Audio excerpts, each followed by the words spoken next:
Selamat datang di channel ini, rekan-rekan sekalian. Video ini kita membahas terkait dengan soal kompetensi teknis calon P3K, ya, para tenaga honorer yang mendaftar pada jabatan administrasi perkantoran. Soal ini merupakan materi yang seringkali muncul pada saat pelaksanaan seleksi P3K khusus untuk jabatan administrasi perkantoran. Nah, sebelum kita membahas hal itu, kepada rekan-rekan yang ingin mendapatkan bank soal terkait dengan calon P3K atau seleksi honorer menjadi P3K, jabatan apapun, silakan rekan-rekan bisa menghubungi admin kami melalui link WA yang akan saya bagikan di kolom deskripsi ataupun saya sematkan di kolom komentar video ini. Silakan hubungi admin kami, nanti akan disampaikan terkait dengan cara mendapatkan bank soal khusus untuk pengangkatan honorer menjadi P3K untuk jabatan teknis, guru, kesehatan, dan sebagainya. Kepada rekan-rekan, kita bahas satu persatu salah satu contoh soal yang nantinya akan rekan-rekan dapatkan melalui bank soal tersebut. Rekan-rekan sekalian, khusus untuk jabatan administrasi perkantoran itu biasanya akan terdiri dari beberapa topik, ya, beberapa topik yang akan dijelaskan dan diuraikan melalui soal-soal atau pertanyaan-pertanyaan yang diberikan. Nah, rekan-rekan, masing-masing topik ini memiliki soal yang berbeda, dan hal ini sudah sesuai dengan regulasi yang mengatur terkait dengan materi CAT atau materi kompetensi seleksi kompetensi dasar di dalam pengangkatan honorer menjadi P3K, khususnya pada bagian kompetensi teknis. Untuk administrasi perkantoran, materi atau topik yang pertama itu terkait dengan manajemen dokumen. Jadi rekan-rekan sekalian bisa mulai dari saat ini belajar terkait dengan materi tentang manajemen dokumen. Nantinya soal-soal yang terkait dengan topik ini akan muncul pada saat seleksi P3K. Nah, soal pertama, contoh soal untuk manajemen dokumen di sini yang dimana kita lihat soalnya adalah dokumen yang memiliki nilai sejarah tinggi dan tidak digunakan untuk kegiatan operasional sehari-hari itu disebut A. Arsip dinamis, arsip statis, arsip aktif, arsip sementara, atau arsip berjalan.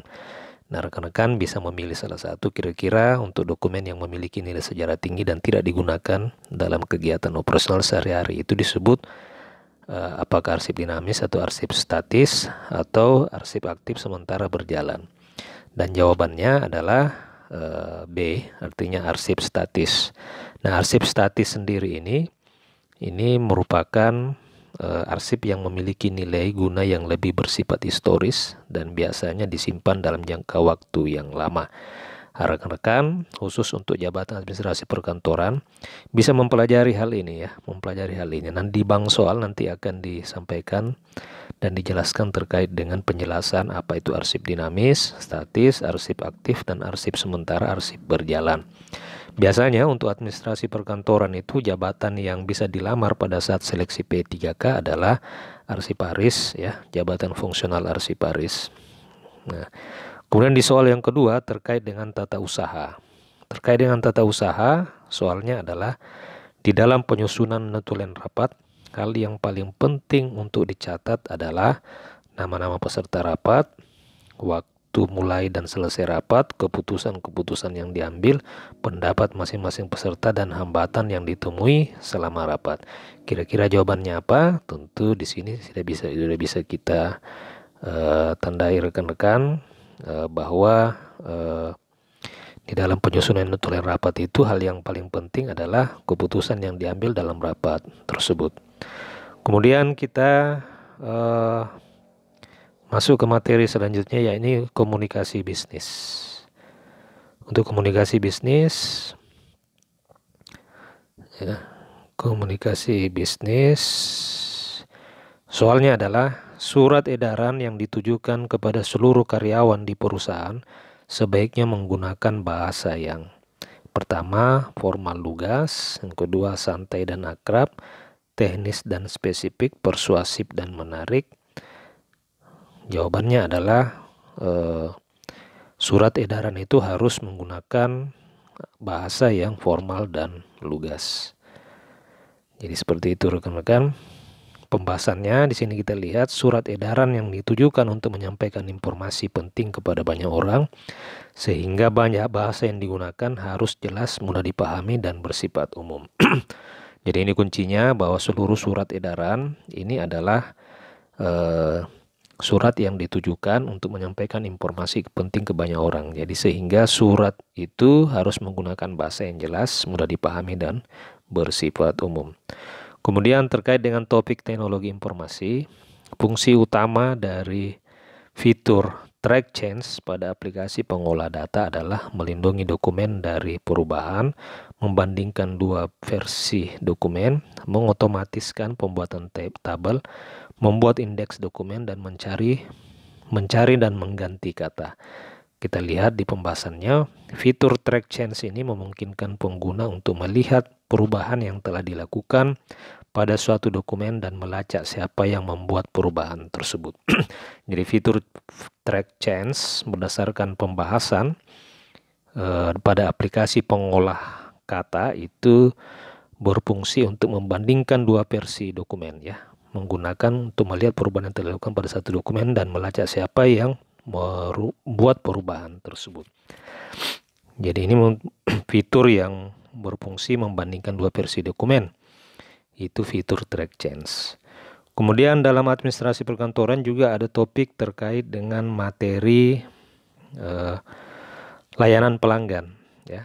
Contoh soalnya adalah teknik penanganan komplain pelanggan yang paling efektif ketika pelanggan merasa sangat marah adalah dengan: 1. Membenarkan kesalahan pelanggan, kedua, menawarkan kompensasi yang besar, ketiga, C. Mendengarkan keluhan dan dengan empati dan sabar, D. Mengalihkan pembicaraan ke topik lain, E. Meminta pelanggan untuk menghubungi supervisor. Kira-kira apa jawabannya? Kita lihat di pembahasannya. Ketika pelanggan marah, yang terpenting adalah membuat mereka merasa didengar dan dihargai.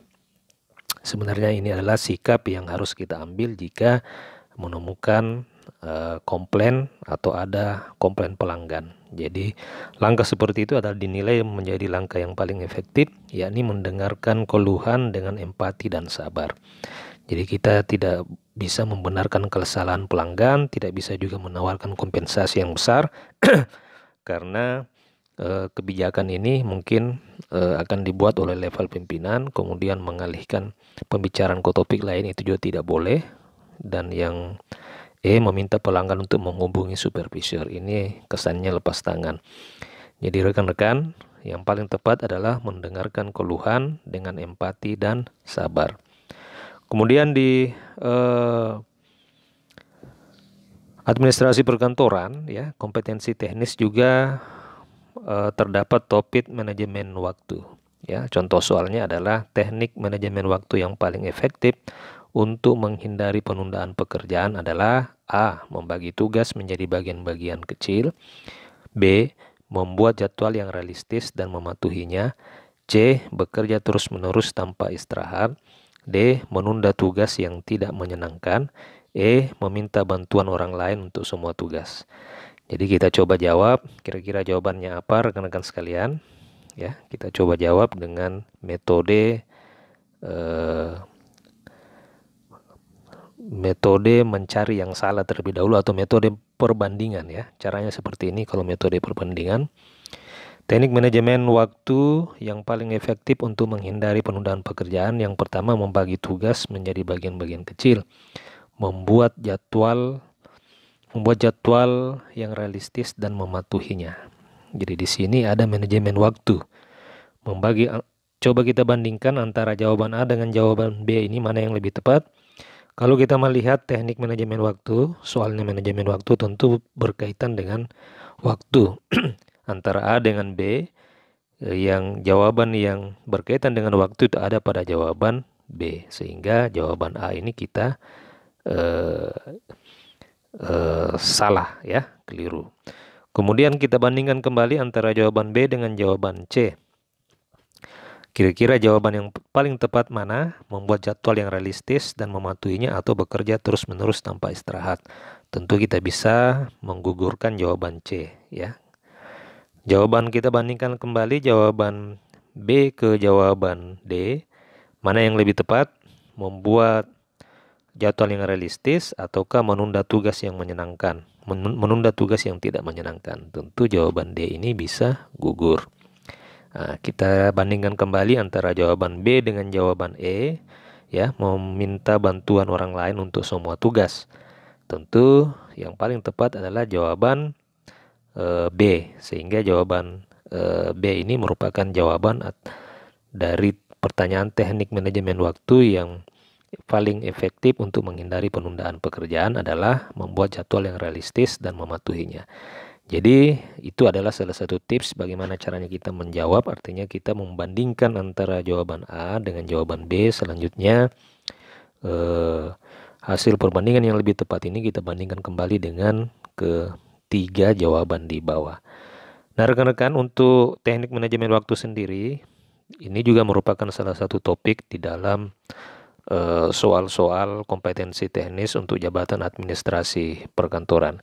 Demikian rekan-rekan, contoh soal kompetensi teknis dari jabatan administrasi perkantoran, dan rekan-rekan apabila ada yang berminat untuk atau mau mendapatkan bank soal terkait dengan pengangkatan honorer menjadi P3K, silakan hubungi admin. Yang link WA-nya nanti akan saya bagikan di kolom deskripsi ataupun saya sematkan di kolom komentar. Terima kasih, sampai jumpa di video berikutnya.